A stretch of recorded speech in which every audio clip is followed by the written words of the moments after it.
This is the Scuba Educational Alliance Ocean Podcast, Episode 22.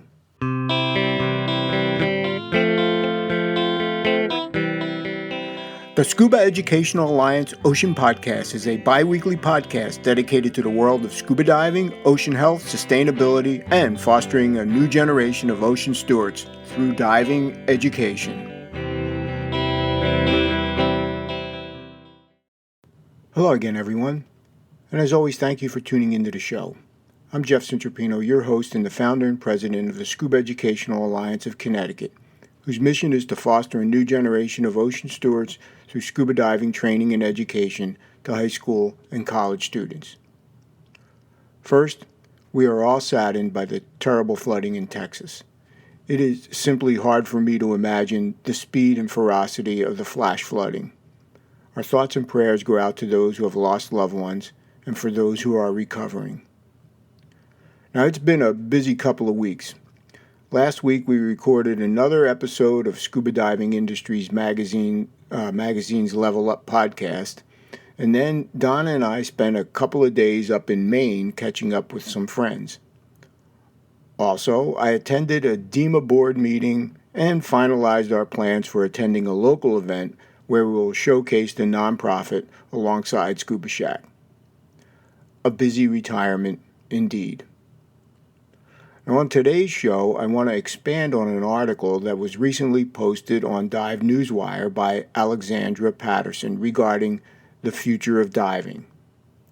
I think this is spot on and want to dive a little deeper. But first, let's get some news and information updates with Sea State.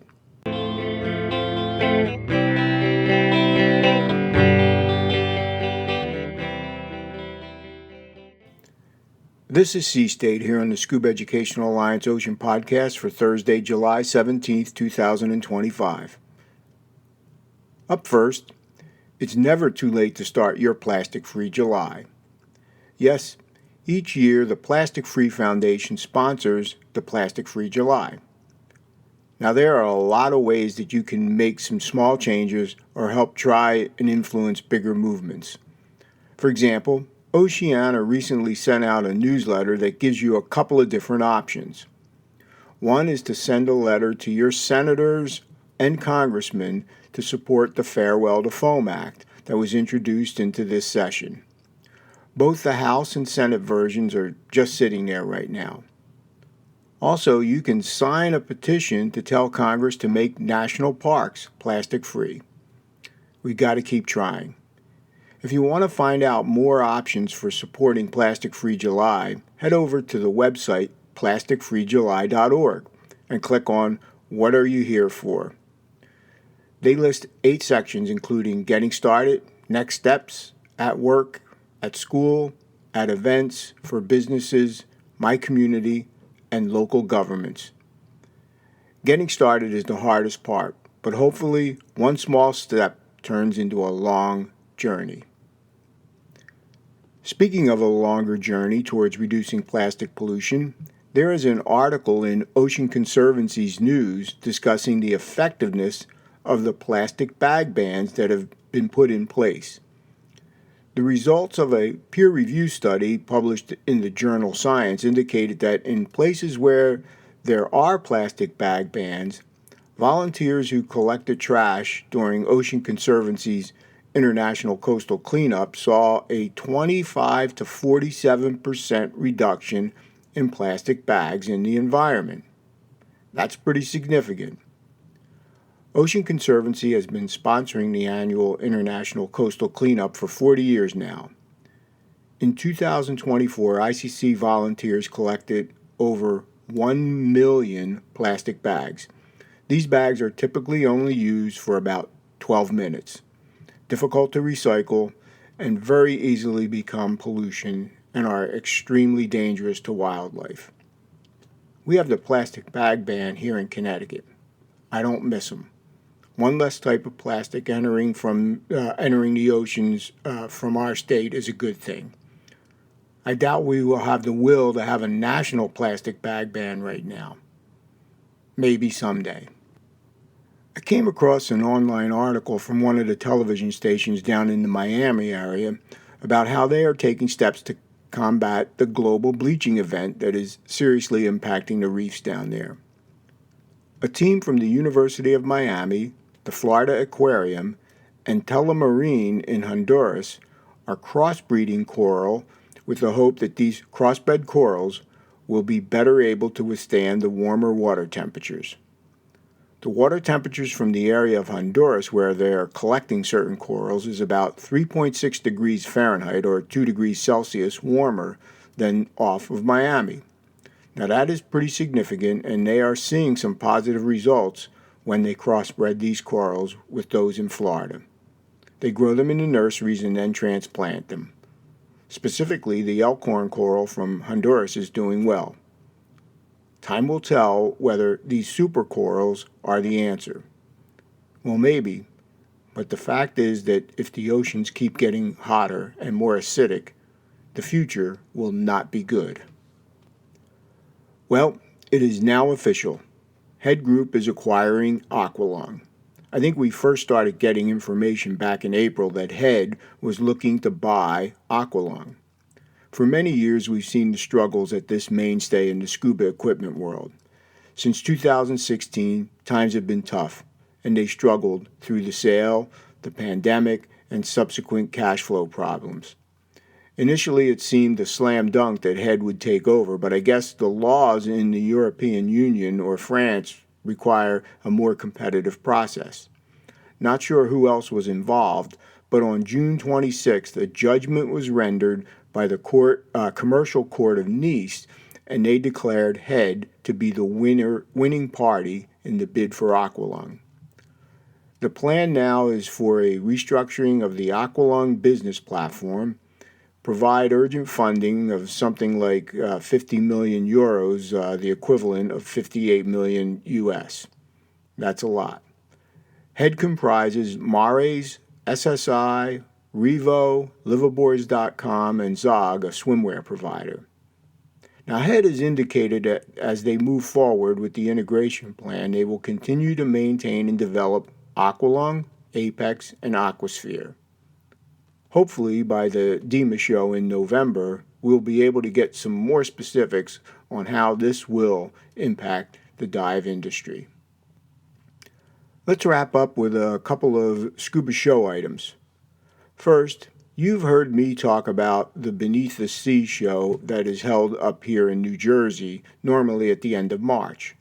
A couple of weeks ago, they had a teaser on Dive Newswire about some exciting changes on the horizon. Well, last week they made their announcement. According to Beneath the Sea, and responding to their attendees' demand for greater activities on their dive vacations, they are expanding the show to include adventure travel exhibitors. They indicated that they want more show than tell. Not sure what that exactly means. However, by doing this, they hope to attract the active sportsmen in the metro New York, New Jersey, and New England area. They are looking for exhibitors who offer nature hikes, zip lines, river rafting, etc.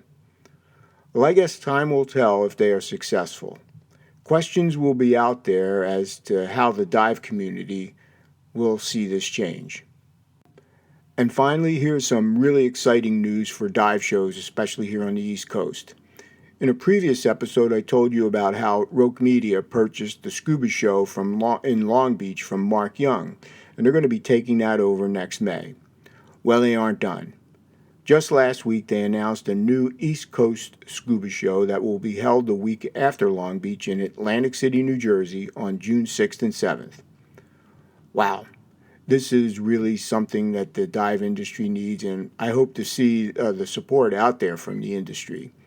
They selected Atlantic City after looking at Washington, D.C. and Philadelphia and found that Atlantic City had a lot more to offer from a convenience standpoint. It also has a family-friendly appeal, beaches, and yes, casinos. Now, when I was growing up, we visited Atlantic City most summers, and I loved it, especially the Steel Pier, the Diving Horse, shows, games, and concerts. I caught both the Four Seasons and Chuck Berry there. Guess I'm dating myself a bit. But I think I'm going to make this trip down in June down to the scuba show in Atlantic City. Hope to see you there. Well, that's it for this installment of Sea State here on the Scuba Educational Alliance Ocean Podcast.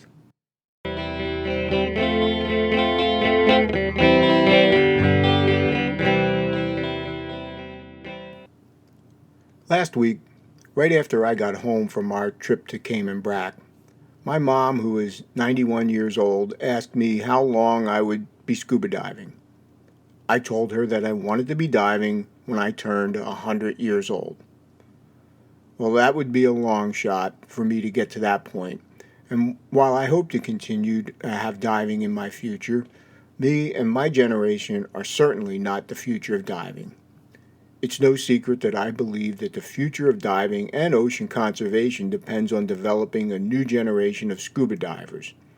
And there was a recent article in Dive Newswire that resonated with me on this topic. So I thought I'd drill down a little deeper into the article and give you my thoughts around the issue. The article is by Alexandra Patterson, who is with Deep Blue Adventures. It was posted on July 1st, 2025, and the title is The Future of Diving, Not a Dying Breed, but a Call for Reinvention. You can check out her bio on the Deep Blue Adventure website. According to Alexandra, the desire to dive among the younger generation is alive and well, and there isn't a lack of interest. She gives us an example of how the U.S. Marines and their families stationed in Japan are turning to scuba, not just as a pastime, but also as a passion. The challenges for the younger generation is access, exposure, and affordability. I think this is spot on, and that's one of the reasons I started our nonprofit. Now, I mentioned that last week I was on the Level Up podcast from Scuba Diving Industry magazine, and William Klein talked a little bit about the article he had on the return of in-person shopping and print magazines. The article centered around how research has shown that Gen Z and Millennials are looking for a more tactile, immersive, and authentic brand experience. While the article and discussion specifically centered around dive retailing and print advertising, I think the findings are also an indication that these generations could be having a bit of a digital fatigue and wanting to have the opportunities to disconnect from their devices more easily. Well, scuba diving certainly fits that bill. Before we talk about the biggest challenge, the cost, let's back up first and spend a minute or so on exposing this younger generation to scuba diving. Are we really doing a good job? How do we get them to know that they can become scuba divers right in their own backyard? A fragmented plan to introduce young men and women to diving across all the various industry stakeholders is not a good approach, in my opinion.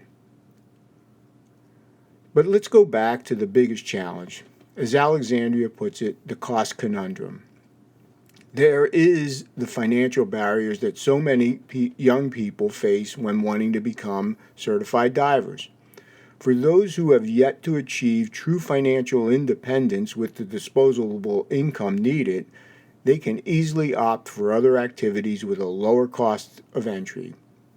The costs add up fast when you add in the price of the online course, the cost of quality personal gear, including the mask, snorkel, fins, and boots, the confined water tuition, the open water certification dives, and potentially travel costs and admission fees to a facility.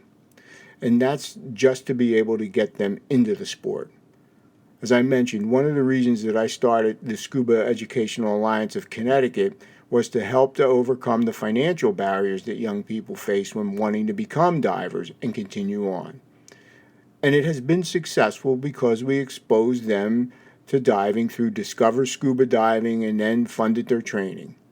One young man who started with us as a high school freshman is entering his senior year, and during this year he's going to be finishing up his dive master course. Another young woman recently completed her advanced open water training and is starting her second year of college soon. Both are planning to become marine biologists. But we can only do so much. Alexandra also tells us that she believes scholarships like the many that are out there are important, but we need to have more scalable solutions to reach this next generation of divers. She outlined several options: leveraging corporate funding, government grants, although government grants is probably a sticky wicket right now, or something like earn your cert options. All great ideas, but still there is a cost involved along the line. Costs that perhaps many smaller dive shops cannot absorb. And then, even if and when they become certified, the next challenge kicks in. How do you keep them diving and fuel their passion for a lifelong commitment? We have to have solutions to allow these younger divers to obtain quality equipment, maybe rent-to-own or layaway programs. Programs like this would be viable with dive shops if there was some sort of partnership with manufacturers. And then, where do they go diving? There needs to be a concerted effort to have a local diving program that invites these new divers to participate, or maybe have some more affordable, shorter dive trips. Alexandria concludes her article by saying, "Diving isn't dying. It's waiting for us to meet the next generation where they are, not where we've been." Now, it's hard to argue with that perspective.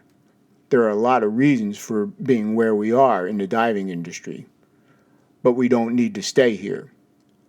Figuring out how to overcome the financial barriers and then keeping the next generation engaged needs to be a primary focus of all stakeholders in the scuba diving industry.